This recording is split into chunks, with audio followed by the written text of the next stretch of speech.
अतिथियों का हार्दिक स्वागत है।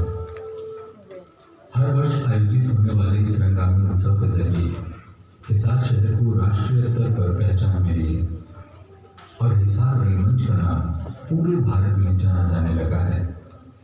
सालाना आयोजित होने वाले इस उत्सव में देश भर के नामी गिरामी निर्देशक, अभिनेता, नर्तक, परिकल्पक और बुजुर्ग कलाकार अपनी कला का प्रदर्शन करते हैं और हिसार के दर्शक भी बेसब्री से इसका इंतजार करते हैं। रंगांगन उत्सव हिसार की पहचान बन चुका है और इस पहचान को बनाने में अभिनय रंगमंच के प्राउड मेंबर्स का बड़ा योगदान है। इनके योगदान के बिना ये उत्सव अधूरा है। इस उत्सव में हमारे सहयोगी हैं सांस्कृतिक मंत्रालय भारत सरकार, हरियाणा कला परिषद, स्टेज एड और संस्कार भारती। इससे पहले कि आज की प्रस्तुति आरंभ हो, आप सभी से एक निवेदन, कृपया अपने मोबाइल फोन स्विच ऑफ अथवा साइलेंट अवस्था में डालें। आपके फोन की घंटी से अभिनेताओं का तो ध्यान भंग होता ही है, साथ ही सभागार में बैठे दर्शकों को भी परेशानी होती है। पुनः निवेदन कि आप अपना फोन बंद कर लें या इसे साइलेंट अवस्था में डाल लें। प्रस्तुति के दौरान किसी भी प्रकार का प्रवेश और निकास प्रतिबंधित है। मोबाइल फोन से प्रस्तुति रिकॉर्ड ना करें। छायाकार और पत्रकार बंधु फ्लैश का इस्तेमाल कतई ना करें। और एक बहुत जरूरी बात कि 8 साल से कम उम्र के बच्चों का प्रवेश वर्जित है। तो लीजिए, ज्यादा देर न करते हुए बढ़ते हैं आज की प्रस्तुति की ओर। जोरदार तालियों से स्वागत कीजिए आज की इस प्रस्तुति।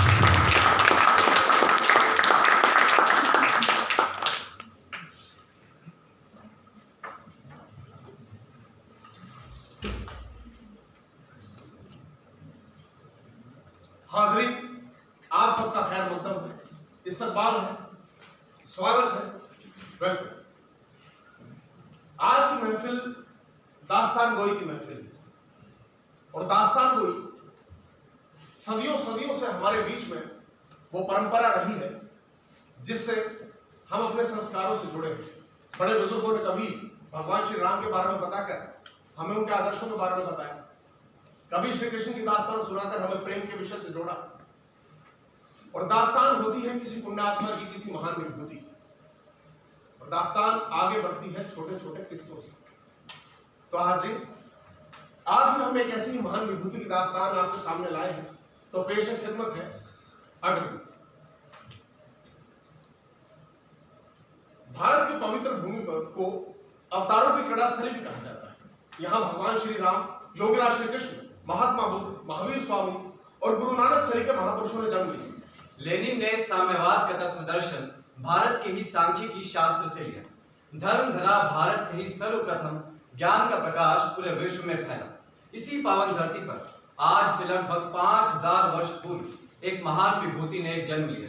ये महान विभूति थे अग्रहा नरेश सूर्यवंशी महाराजाधिराज श्री अग्रसेन। अग्रवाल समाज में हजारों वर्षों से प्रचलित कथाएं, परंपराएं और मान्यताएं महाराज अग्रसेन की सत्यता को प्रमाणित करती है। इन्हीं परंपराओं में एक परंपरा है किस्सा कहने की, किस्सा सुनने की, किस्सा महसूस करने की और किस्से को आगे बढ़ाने की। उस समय भी दैत्य राजा महाराजाओं के द्वारा किए गए अच्छे कार्यों में विघ्न डालते थे। उस जमाने यानी माइथोलॉजी में दैत्य के नाम कुछ इस प्रकार था: कैकट, काकासुर, कालनेमी, करिंद्रासुर, महिषासुर, मायासुर, महाबली, शुंभ, निशुंभ, नरकासुर, बकासुर।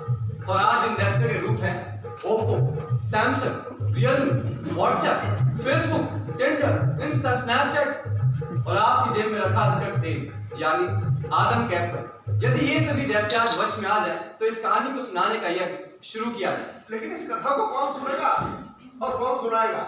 भाग्यशाली सुनेगा और भाग्यशाली सुनाएगा। तो आप सब लोग बड़े भाग्यशाली हैं जो आज इस कथा को सुनने आए, क्योंकि ये कथा सबसे पहले सुनी थी राजा हरिश्चंद्र ने, सत्यवादी राजा हरिश्चंद्र। और साथ ही ये कथा सुनाई गई पांडवों को, और इस कथा को सुनाने वाले थे स्वयं भगवान श्री कृष्ण। आप सभी के साथ साथ हम अपने आप को भी बड़ा भाग्यशाली मानते हैं जो इस कथा को आप सभी तक पहुंचा पा रहे हैं। तो हाजरीन, किस्सा कुछ यूं है। उस समय में देश में राजवंशों की भरमार थी। सत्ता में लिप्त राजा एक दूसरे के राज्य हड़पने, ब्राह्मणों से अपनी प्रशस्तियां लिखवाने और सामंत शाही के चक्कर में उलझे पड़े। एक तंत्रीय शासन प्रणाली के राजा अपनी मनमानियां करने लगे। तो ऐसे में जब भारत में निराशा का घोर अंधकार छा रहा था, तो आशा का सूर्य बनकर उदित हुए महाराज श्री अग्रसेन। उन्होंने इसके प्रतिकार में एक नई व्यवस्था को जन्म दिया। समाज के उपेक्षित वर्ग को संगठित किया और जब संगठन सफल हो गया तो उसे एक राज्य का रूप देकर एक पृथक साम्राज्य की स्थापना, अग्रोदक नाम से एक नगर बसाकर उसे अपनी राजधानी बनाया, जो कालांतर में अग्रोटक और फिर अग्रोहा के नाम से विख्यात। अग्रोहा के बारे में कुछ बताइए। अग्रोहा का किस्सा बाद में। तो अभी कौन सा किस्सा सुनाएंगे? पहले महाराज अग्रसेन के विवाह का किस्सा। तो शुरू कीजिए। हाँ तो शुरू करते हैं। तो हाजिरी हुआ क्योंकि एक बार महाराज अग्रसेन और इंद्र बैठे हुए। अरे आप तो विवाह का किस्सा सुना रहे थे, आप तो लड़ाई झगड़े पर आ गए। भाई दोनों ही किस्से इंटरकनेक्टेड है।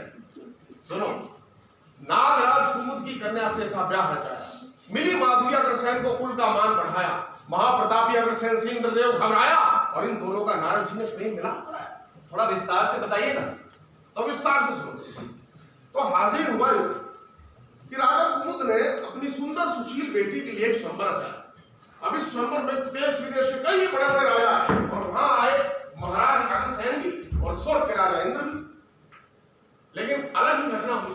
माधवी ने अग्रसेन को कर लिया एक्सेप्ट और इंद्र को कर दिया रिजेक्ट और वरमाला अग्रसेन के गले में डाल दी। इस पर इंद्र का ईगो हर्ट हो गया और उसने गुस्से में आकर घोषणा कर दी, आज से अग्रसेन के राज्य में वर्षा नहीं होगी।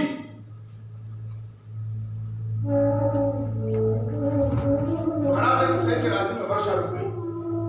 जीव जंतु, वन्य प्राणी सब पानी एक एक बूंद के लिए तरस रहे और ये सब महाराज अग्रसेन से देखा ना गया। तो महाराजा अग्रसेन ने क्या किया? महाराज अग्रसेन ने मां महालक्ष्मी का आवाहन किया।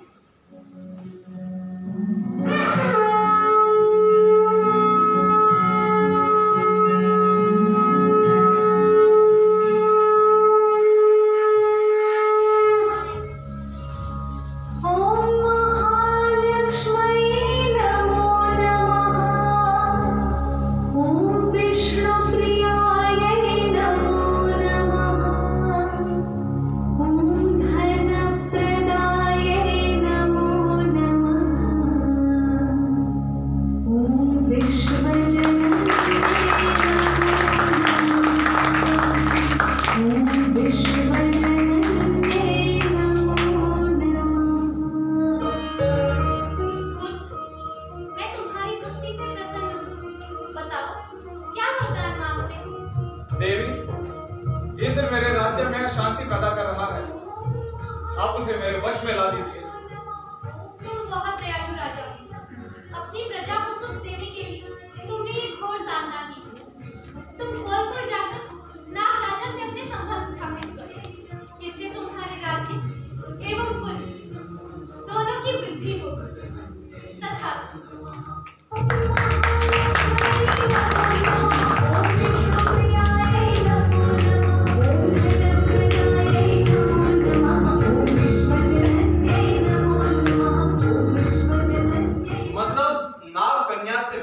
लेकिन नागवंश में ही क्यों? भाई उस समय यही परंपरा थी। नवीन राज्य का विस्तार करने वाले राजा अपने राज्य की शक्ति को बढ़ाने के लिए नागवंशों से अपना संबंध स्थापित करते थे, क्योंकि नागवंश ही उस समय में सबसे प्रबल साम्राज्य था। मतलब फिर इंद्र ने भी युद्ध की तैयारी शुरू कर दी। हाँ, तैयारी तो शुरू कर दी, लेकिन युद्ध की नहीं, कंप्रोमाइज की। और उस जमाने के लाइजनिंग अफसर के रूप में जो उस जमाने में इन झगड़ों को करवाने और निपटाने के एक्सपर्ट थे, नारद जी को इसके लिए नियुक्त किया। अब नारद जी इंद्र का संदेशा लेकर गए महाराज अग्रसेन के पास और मीटिंग फिक्स हो गई। और मीटिंग में क्या हुआ? क्या होता है मीटिंग में? समझौता होता है, संधि हो गई। और इसके बाद महाराजा अग्रसेन और महाराजा इंद्र दोनों ने एक दूसरे को गले से लगाया और उनका कुनबा हरा भरा हो गया। हाँ, कुनबा भी ऐसे ही हरा भरा नहीं हुआ, बहुत स्ट्रगल हुआ इसके पीछे भी। क्या हुआ था? हुआ जो कि महाराजा अग्रसेन थे तो वैश्य, लेकिन उनमें गुण सारे क्षत्रियों वाले थे और वो वेशभूषा भी क्षत्रियों वाली धारण करते थे। अब इसी वेशभूषा को देखते हुए एक बार मार्ग में उनका आमना सामना हो गया भगवान परशुराम से। वही भगवान परशुराम जिसने धरती को क्षत्रिय विहीन करने का प्रण किया था, वे अपने भक्त को अपने कंधे पर उठाए विश्व के कोने कोने में घूमकर क्षत्रिय वंश का नाश कर रहे थे। जहां हो वहीं अपनी सेना रोक दो और ऋषिवर। कोई किंतु परंतु नहीं सुनता मैं। करते हो या दिखाऊं तुम्हें अपना बल? ऋषिवर, मैं आपसे युद्ध नहीं करना चाहता, लेकिन आपने मुझे युद्ध के लिए ललकार दिया है, तो ठीक है। महाराज अग्रसेन जो अपने रथ से नीचे उतर गए, दोनों योद्धा आमने सामने, एक से बढ़कर एक, कौन हारे कौन जीते इसका निर्णय कर पाना मुश्किल था। कहते हैं कि 21 दिनों तक ये युद्ध चला, लेकिन इसका कोई निर्णय नहीं हो पाया। क्या तुम क्षत्रिय हो? इतने दिनों तक कोई क्षत्रिय मेरे आगे नहीं टिका। हो ना हो, तुम कोई और हो? बताओ, कौन हो तुम? वानर, नाग, किन्नर या कोई और? विप्रवर, मैं नहीं जानता कि आपने क्या समझ मुझे इस युद्ध के लिए ललकारा। आपने मुझे बिना कोई कारण बताए युद्ध की चुनौती दे डाली, लेकिन आपकी उस चुनौती को भी मैंने एक वीर की भांति स्वीकार किया। कारण पूछने का स्वभाव वीरों का नहीं होता। आप ही ने युद्ध छेड़ा और आप ही ने युद्ध को बीच में रोक दिया। अब आपने ऐसा क्या सोचकर किया, मैं नहीं जानता और ना ही मैं जानने का इच्छुक। यदि आप युद्ध करते करते थक गए हैं तो आप विश्राम कर सकते हैं, अन्यथा आप निश्चिंत होकर वापस लौट जाइए। मैं अपनी ओर से आप पर कोई प्रहार नहीं करूंगा। मैंने केवल वीर होने के नाते आपकी ललकार का जवाब दिया। क्योंकि आप जाति और कुल से ब्राह्मण हैं, इसलिए मैं आप पर शस्त्र चलाकर आपका अहित नहीं करूंगा। मैं कौन हूं? मैं क्षत्रिय हूं या कोई और इतने समय तक आपसे कैसे लड़ता है? ये सब बातें आप क्यों पूछ रहे हैं और आपकी इन सब बातों से इस युद्ध का क्या प्रयोजन? ये सब तो आप ही जाने। मैं तो केवल इतना जानता हूं कि वीर लोग ऐसी बातें नहीं पूछा करते। लेकिन फिर भी जब आपने पूछ ही लिया है तो मैं आपको बता देता हूं, मैं क्षत्रिय नहीं हूं। मैं वैश्य राज्य आग्रह का राजा सूर्यवंशी अग्रसेन और आपको नमस्कार करता हूं। क्या तुम सत्य कह रहे हो? क्या तुम वास्तव में वैश्य हो? महाराज, असत्य भाषण करना अग्रसेन के स्वभाव में नहीं। असत्य कहना और धोखा देना दोनों ही मेरे लिए पाप। आप माने या ना माने, लेकिन मैं वैश्य कुल नरेश अग्रसेन ही। आश्चर्य, घोर आश्चर्य! तुम वैश्य हो और तुमने मुझे जानकर भी मुझसे युद्ध किया। तुम जानते ही हो मैंने क्षत्रिय कुल का संहार करने का प्रण लिया है, पर मैं अब तुम्हारा संहार नहीं करूंगा क्योंकि तुमने अपने आप को वैश्य बताया है। पर यदि तुमने अपने आप को वैश्य बताकर मुझसे कोई छल कपट किया है तो मैं तुम्हें श्राप देता हूं। श्राप देता हूं। यदि तुम वैश्य नहीं या अन्य कोई भी हो तो तुम्हारी वंशवृद्धि नहीं होगी। वंशवृद्धि नहीं होगी। वंशवृद्धि नहीं होगी। महाराज, वंशवृद्धि नहीं होगी। महाराज,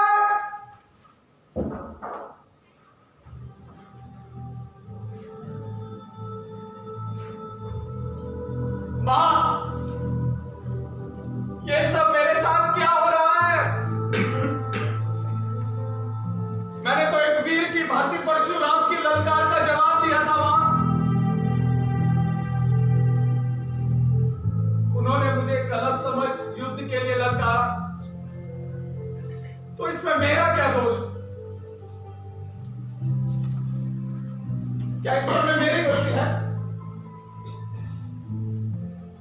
कि मुझे उन्होंने कैसा शाप दिया है कि मेरी वंश वृद्धि रुक जाएगी?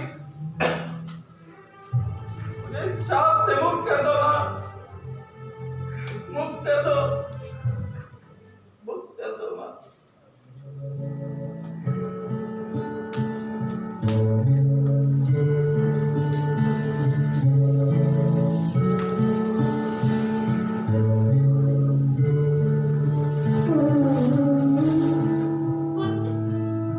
शांत हो जाओ। ना तो तुमने परशुराम के साथ कोई छल किया है और ना परशुराम ने कोई गलती की।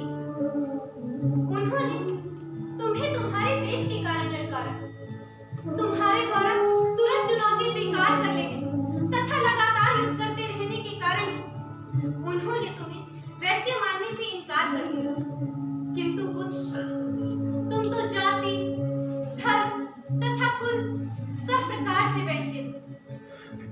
अतः परशुराम का शाप तो वैश्य ना होने पर वंश वृद्धि रुक जाने का था।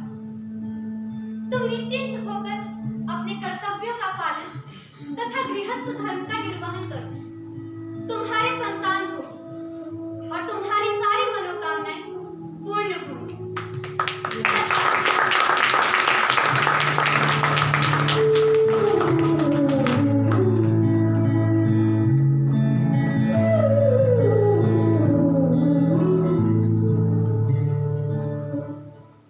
तो इस प्रकार मां महालक्ष्मी की कृपा से महाराज अग्रसेन के वंश वृद्धि हुई।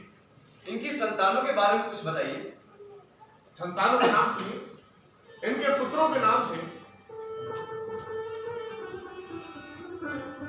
विभु, विरोचन, वाणी, पावन, अनिल, केशव, विशाल, रक्त, धर्मी, कामा, पामन, पयोनिधि, कुमार, पवन, माली, मंदोदर, कुंडल, कुश, विकास, विरण, वपुन, बलि, वीर, हर, रव, कर, खर, गर, प्रखर, दंडीवत, पयोमाली, विलासर, दो और इनकी पुत्रियों के नाम?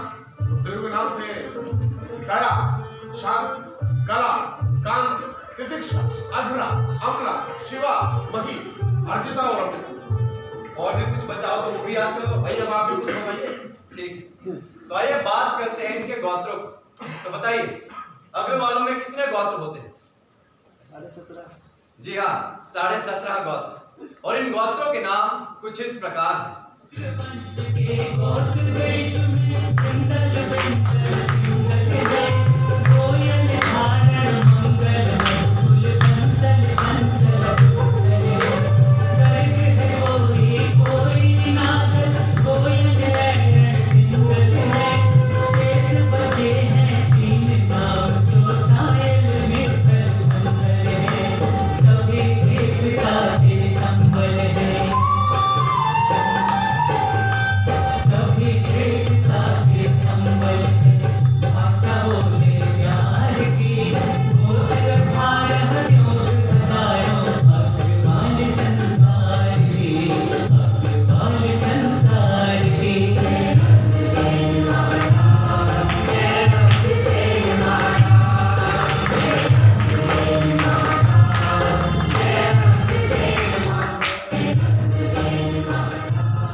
सुना है कि एक यज्ञ कोई अधूरा रह गया था। इस पर एक किस्सा है, सुनाइए।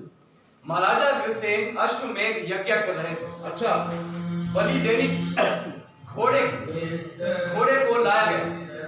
जैसे ही घोड़े को लाया गया, महाराजा अग्रसेन ने घोड़े की आंखों में आंसू देखे और आंसू देख पुरोहितों से कहा, प्राणियों की हत्या करने से कोई धर्म नहीं होगा।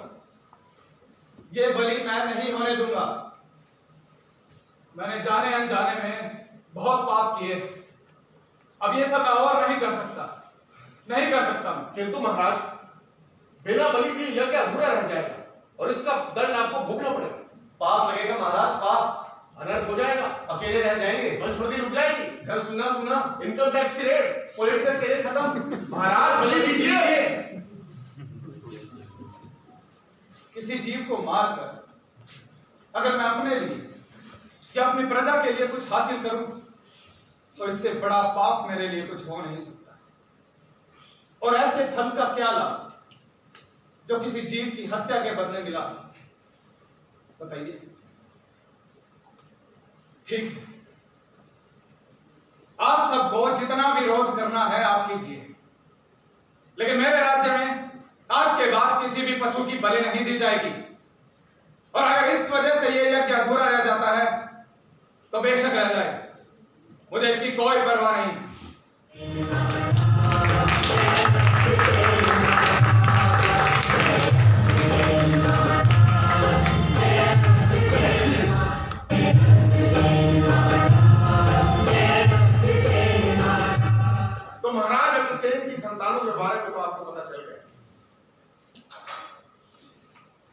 के विवाह का किस्सा बताता हूं, सुनिए। हाजिर, उस समय में नागवंश के राजा थे दशानन, और दशानन की थी 17 पुत्रियां। लेकिन इन 17 पुत्रियों के विवाह के लिए दशानन ने बड़ी अनोखी सी शर्तें रखी थी। जैसे प्रत्येक कन्या के लिए वर अलग अलग होना चाहिए। वो तो अलग अलग होते ही है महाराज, इसमें कौन सी नई बात है? एक कन्या का विवाह एक ही परिवार में करूंगा। ऐसा कैसे हो सकता है महाराज? सभी वर सगे भाई होने चाहिए, यानी एक ही पिता की संतान। आप ये बातें होश में तो कर रहे हैं ना महाराज? और वर पक्ष हमारी मान मर्यादा और प्रतिष्ठा के अनुकूल होना चाहिए। मुझे नहीं लगता महाराज आपकी कोई भी शर्त पूरी हो पाएगी। सब भाई, राजा महाराजाओं की शर्तें तो होती भी अनोखी है, और प्रजा की क्या मजाल कि कोई चूं भी कर दे। लेकिन 17 पुत्रियों का विवाह हो तो हो कैसे? उसे कई वर्षों के बाद एक दूत आया।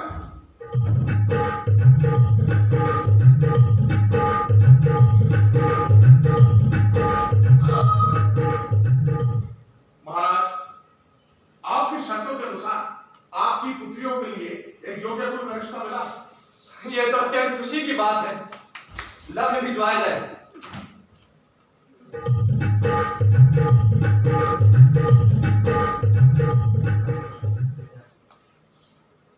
महाराज, नागराज की ओर से आपके लिए एक संदेश है। अपनी 17 पुत्रियों के विवाह के लिए वो अपना प्रस्ताव आपके पास भेज रहे हैं। ये सुनकर महाराज अग्रसेन की तो बातचीत नहीं हुई। इनको लगा कि इनकी सारी मुरादें पूरी हो गई। भाई, जिस नागवंश से अपना संबंध स्थापित करने के लिए बड़े बड़े राज्य तरसते हैं, वो स्वयं उनकी ओर झुका चला आ रहा है। शादी की तैयारियां शुरू हो गई, मगर इसी बीच एक घटना भी घटी। क्या हो गया? वही नागलोक की महारानी फिर से प्रेग्नेंट हो गई? हाँ जी, यानी 18 पुत्रियां हो गई और 17 पुत्र। 18 पुत्रियां, शादी हो सकती है? जी नहीं, शादी कैंसल। अरे नहीं हुई यार, पूछ तो लेने दिया करो। शादी कैंसिल नहीं। तो फिर क्या हुआ? महाराज अग्रसेन ने मां महालक्ष्मी का आह्वान किया और महालक्ष्मी प्रकट हुई। अरे नहीं हुई भाई, इस बार प्रकट नहीं हुई। तो अब क्या हुआ?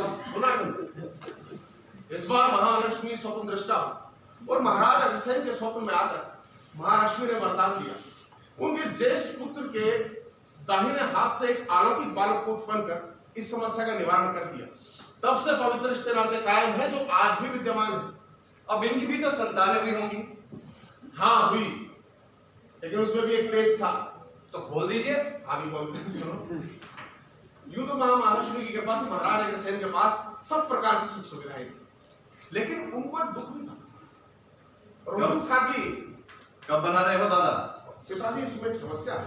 समस्या? कैसी समस्या? समस्या ये है पिताजी कि जब दिन में हम अपनी पत्नियों के पास जाते हैं तो वो मानव वेश में होती है,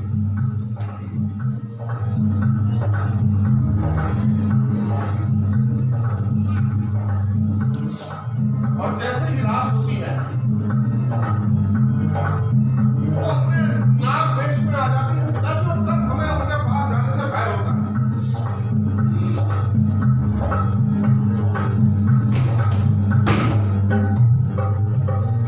ऐसी कठिन समस्या में महाराजा अग्रसेन को अपने भांजे जसराज की याद आई। जसराज दौड़ा चला है, महाराज को धीरज बंधाया, बुलाकर कहने लगा, जो व्यक्ति धैर्यपूर्वक साहस से अपना कार्य करता है, उसके लिए दुनिया में कोई भी कार्य दुष्कर नहीं है। किंतु जो व्यक्ति अधीर होकर साहस का दामन छोड़ देता है, उसके तो मनते काम में बिगड़ जाते हैं। मामा जी, मैं आने वाली नागपंचमी को आपकी समस्या का निवारण कर दूंगा। जसराज ने अपने योग बल से जान लिया था कि नाग कन्याएं केवल नागपंचमी के दिन ही जब सरोवर में स्नान करने के लिए जाती है, तभी अपने चोलों को अपने शरीर से अलग करती है। और जैसे ही नागपंचमी का दिन आया, नाग कन्याएं सरोवर में स्नान करने गई। जसराज ने सरोवर पर जाकर उनके सभी चोलों को उठा लिया और चंदन की लकड़ियों के बीच में स्वाह कर दिया। और जैसे ही आग बढ़ती, जसराज उसमें डूब गया। अब नाग कन्याएं जब सरोवर से स्नान करके बाहर आई तो अपने चोलों को यथास्थान न पाकर बड़ी विस्मित और विलाप करती हुई महाराजा के सैन्य के पास आई। इस पर महाराजा के सैन्य ने उन्हें समझाया। विवाह के बाद पत्नी को पितृपक्ष का मोह त्याग कर अपने ससुराल का हित का विचार करना चाहिए। ये चोले हमारे कुल की वृद्धि में बाधक थे, अतः इन्हें नष्ट किया गया। मगर फिर भी मैं तुम्हें वरदान देता हूं कि अनंत काल तक हमारे कुल में इन चोलों के प्रतीक को पूजा जाएगा। तथास्तु।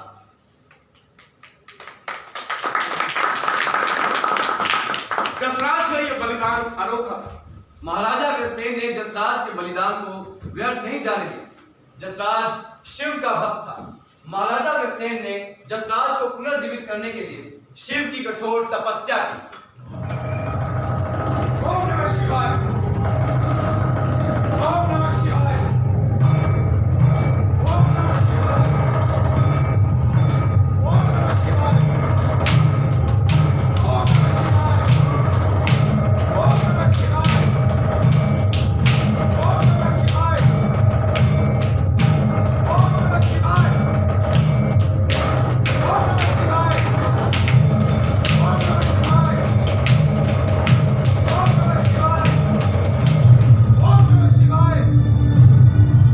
ओम नमः शिवाय। ओम नमः शिवाय।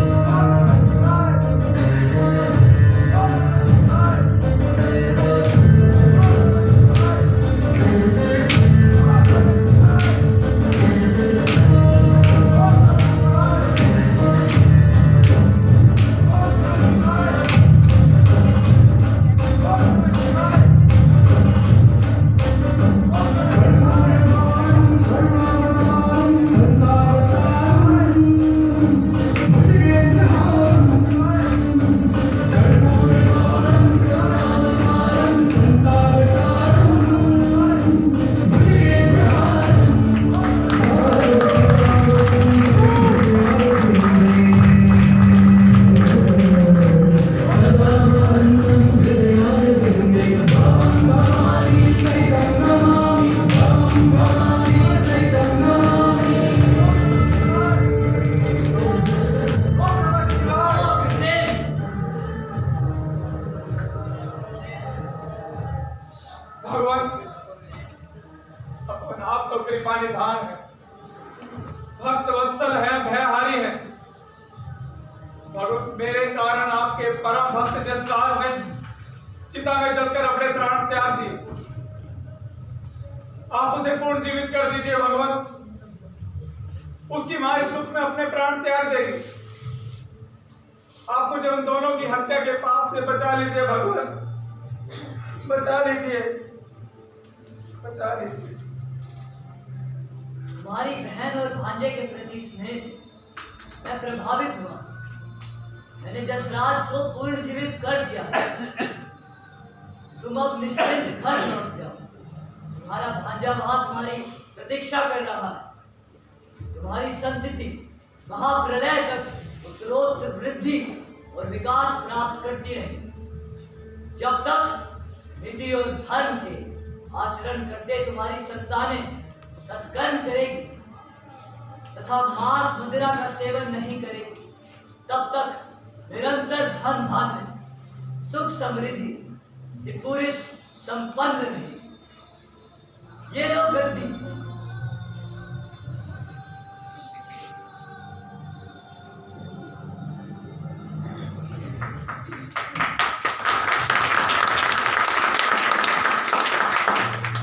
और ये गंगा।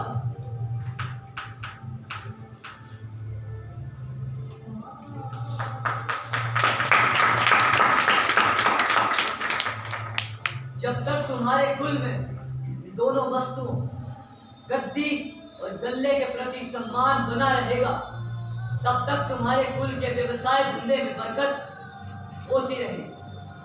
तथास्तु।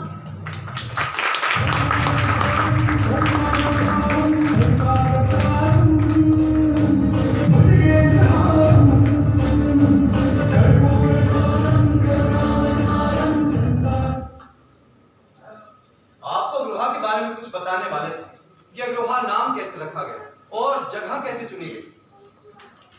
सुनिए, महाराज अग्रसेन अपनी राजधानी बनाने के लिए किसी सुरक्षित स्थान की खोज में थे। तो एक बार अपने दल बल के साथ वन विहार करते हुए एक घनघोर जंगल में जाता। अब जंगल में देखते हैं कि झाड़ियों के बीच में एक जानवर छिपा था। जानते हैं कौन सा जानवर था? शेरनी होगा पक्का। अरे नहीं, शेरनी थी। और वो शेरनी लाल लाल नेत्रों से महाराज अग्रसेन की ओर देख रही थी। महाराज अग्रसेन ने उस पर निशाना साधा। निशाना सही था। शेरनी घायल होकर छटपटाने लगी। घायल शेरनी उस समय गर्भवती थी और उसने उसी समय एक नन्हे शावक को जन्म दिया। उस शावक ने जन्म लेते ही महाराज अग्रसेन के हाथी के मस्तक पर वार किया और खुद धराशायी हो गए। महाराज अग्रसेन की घटना देखकर बड़े प्रभावित हुए और कहने लगे, ये भूमि वीर प्रसूता है।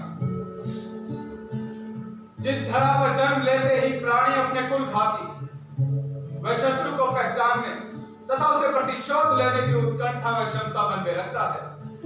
उस धरा पर निवास करने वाला प्रत्येक मनुष्य साहसी, वीर तथा पराक्रमी तो होगा ही और साथ ही साथ अपनी मातृभूमि के प्रति भी सदा सजग एवं समर्पित रहेगा। यहाँ रहने वाले लोग हर क्षेत्र में अग्र हो और इसीलिए इस क्षेत्र को हमारी राजधानी अग्रोदक बनाया गया है। महालक्ष्मी की विधिवत पूजा कर महाराजा अग्रसेन ने अपनी नई राजधानी में बड़े ही धूमधाम से प्रवेश किया। इसी दिन को आज तक अग्रवाल बंधु महाराजा अग्रसेन जी की पावन जयंती के रूप में प्रतिवर्ष मनाते आ रहे हैं। महाराज अग्रसेन ने ऊंच नीच जाति पाति धर्म के आधार पर सभी भेदभाव मिटाकर सभी नागरिकों को समान अधिकार दिए। पंचायती राज की नींव रखी, वंदे अग्रगण का नारा दिया, शिक्षा नीति, न्याय नीति, विदेश नीतियां बनाई, राज्य के कलाकारों के लिए धन की व्यवस्था भी की।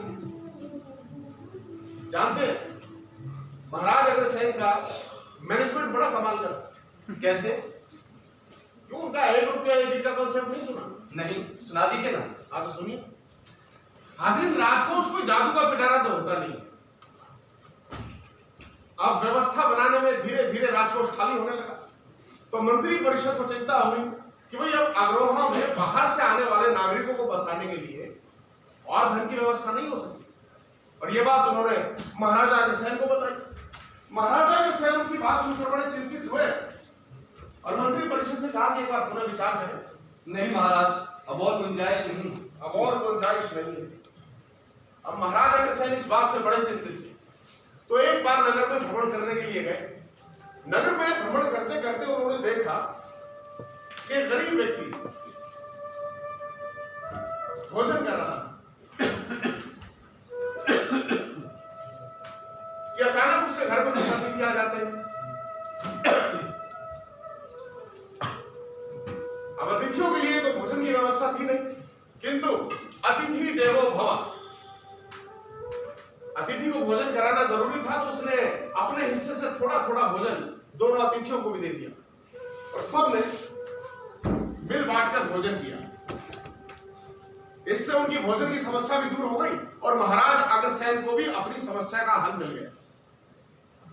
महाराज अग्रसेन ने तुरंत मंत्री परिषद की बैठक बुलाई और कहा, अग्रोहा के प्रत्येक घर से बाहर से आने वाले प्रत्येक व्यक्ति को 1 रुपया और 1 ईंट का उपहार दिया जाना चाहिए। किंतु महाराज, इससे हमारे राज्य के नागरिकों पर कोई विशेष भार नहीं पड़ेगा और बाहर से आने वाला परिवार भी सहायता से संपन्न हो जाएगा। इससे उनकी लगभग समस्याएं दूर हो जाएंगी। इससे हमारे राज्य में अराजकता भी नहीं फैलेगी, छोटे बड़े और ऊंच नीच का भेदभाव खत्म होगा, भाईचारा बढ़ेगा और देश तथा समाज सदा के लिए एकता के सूत्र में बांधे रहेंगे।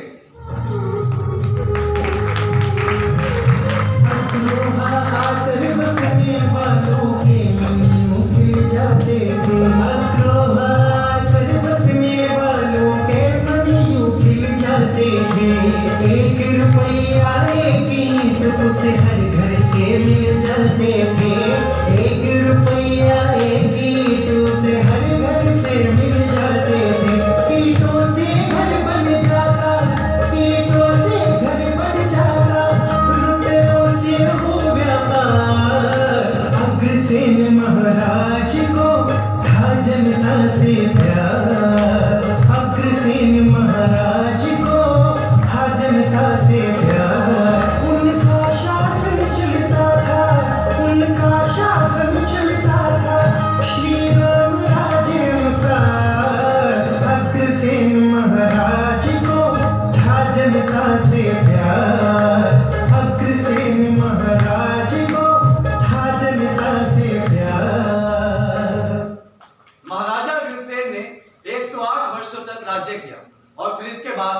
अपनी सत्ता अपने पुत्र विभू को सौंपकर वे वन गमन को निकल गए। किंतु ये शासन व्यवस्था बहुत दिनों तक शांतिपूर्वक नहीं चल पाई। क्यों? उसके बाद एक ऋषि आए, ध्रुव ऋषि, और उनका चेहरा कीर्तिनाथ उनके साथ। अब ध्रुव ऋषि ने देखा कि अग्रोहा बड़ी सुंदर मनोरम जगह है, उद्यानों से घिरा है, तो क्यों ना यहीं अपनी धुनी रमा ली जाए। तो उन्होंने कीर्तिनाथ से कहा कि कीर्तिनाथ, जंगल से लकड़ियां काट कर लाना और इस धुनी को प्रज्वलित रखना, और नगर में जाकर भिक्षा मांगकर अपना जीवन यापन करना। अब कीर्तिनाथ नगर में भिक्षा के लिए जाता है। भिक्षाम देहि, भिक्षाम देहि। किंतु अभाग्यवश उसे किसी ने भी भिक्षा नहीं दी। इस बात से कीर्तिनाथ बड़ा मायूस हुआ। कैसा नगर है ये? यहाँ पर साधु सन्यासियों की अवहेलना हो रही, अपमान हो रहा। भूखा प्यासा कीर्तिनाथ बड़ी व्यथा में था कि तभी एक कुम्हारिन आई, और कीर्तिनाथ की दशा देखकर वो कुम्हारिन उसे अपने घर ले गई।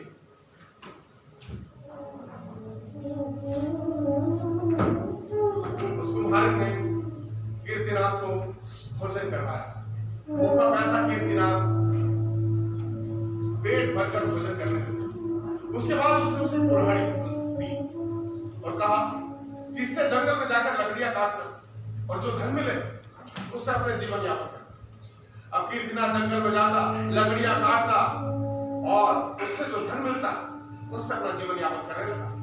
6 महीने बाद जब ध्रुव ऋषि की आंखें खुली तो उन्होंने देखा, कीर्तिनाथ, गुरुवर, क्या तुम्हें भी धन का लोभ हो गया?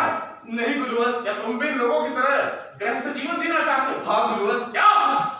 नहीं गुरुवर। तो फिर क्या बात? गुरुवर, इस नगर के किसी भी व्यक्ति ने मेरी सहायता नहीं की। यहाँ पर साधु सन्यासियों का अपमान होता है, उनकी अवहेलना होती है गुरुवर। क्या अपमान होता है? हाँ गुरुवर। अवहेलना होती है? हाँ गुरुवर। नाश हो जाए।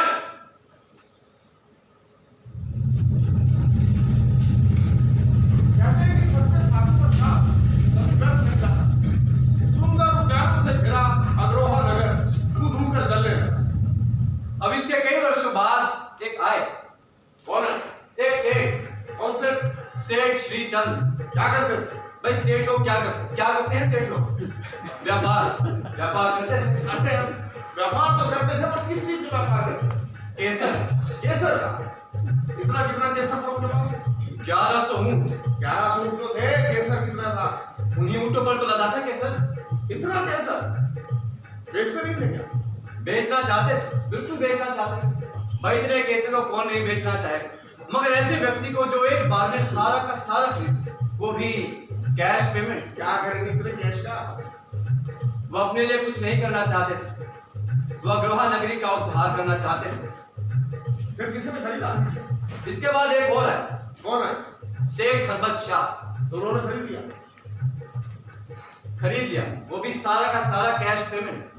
क्या किया इतनी केसर का? भाई शौक भी कोई चीज होती है, वो अपनी हवेली को रंगवाना चाहते थे। केसर से? जी हाँ, पूरी की पूरी केसर से। ऐसा तो अंबानी ने अपने गारंटी लिया के लिए भी नहीं सोचा। मगर इन्होंने सोचा तो अंबानी नहीं। इसके बाद एक पत्र है। क्या कहा था उसने? सेठ हरबत शाह, यदि तुम्हारे भीतर अपने राज्य, अपने नगर वासियों के प्रति जरा भी सम्मान और प्रेम बचा तो इस धन का उपयोग अपने नगर वासियों के हित के लिए करो। सेठ हरबत शाह को यह बात लग गई और उसने निर्णय किया कि अब से वो अपने धन का सदुपयोग अग्रोहा के पुनरुद्धार के लिए करेगा। उसने कहा कि कोई भी व्यक्ति अगर व्यापार करने के लिए उससे पैसा उधार लेना चाहे तो वो निसंकोच ले सकता है बिना ब्याज के, और उसे लौटाने की भी जरूरत नहीं। और कभी अगर वो मर भी जाए और किसी भी रूप में उससे मिले तो भी उसे अपना रुपया लौटाने की कोई जरूरत नहीं।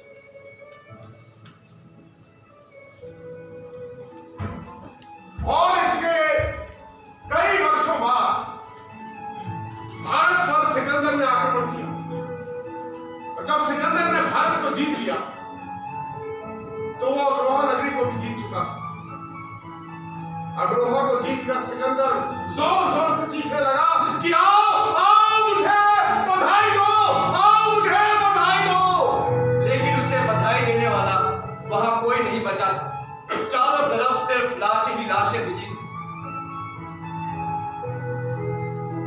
सिकंदर चीखता रहा, आओ मुझे बधाई दो, आओ मुझे बधाई दो, आओ मुझे बधाई दो, लेकिन कोई उसे बधाई देने वाला नहीं। अब इसके बाद वहां पर अग्रोहा को जीतकर सिकंदर ने क्या कहा कि मैं अग्रोहा जीतकर भी हार गया। और उसके कई वर्षों बाद शहाबुद्दीन गौरी ने आक्रमण किया। मोहम्मद तुगलक ने भी शासन किया। अग्रोहा नगरी के एक भावी नगर होने के प्रमाण भारतीय पुरातत्व के पास भी मौजूद है। भारत सरकार ने महाराजा अग्रसेन के नाम पर 1976 में एक डाक टिकट भी जारी किया और हिसार के बन रहे नए हवाई अड्डे का नाम भी महाराजा अग्रसेन के नाम पर ही रखा गया है। अग्रोहा को 5 बार नाम भी कहा जाता है। अग्रोहा की शान प्रत्येक अग्रवाल की शान। अग्रोहा का गौरव प्रत्येक अग्रवाल का गौरव। अग्रोहा की धरती चीख चीख कर कह रही है कि भारत का इतिहास मुझ में। अग्रोहा की धरती चीख चीख कर कह रही है कि महाभारत का इतिहास मेरे टिलों में छिपा है। अग्रोहा की धरती चीख चीख कर कह रही है कि मेरे इतिहास को पुनर्जीवित किया जाए। जय श्री कृष्ण।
एक बार और जोरदार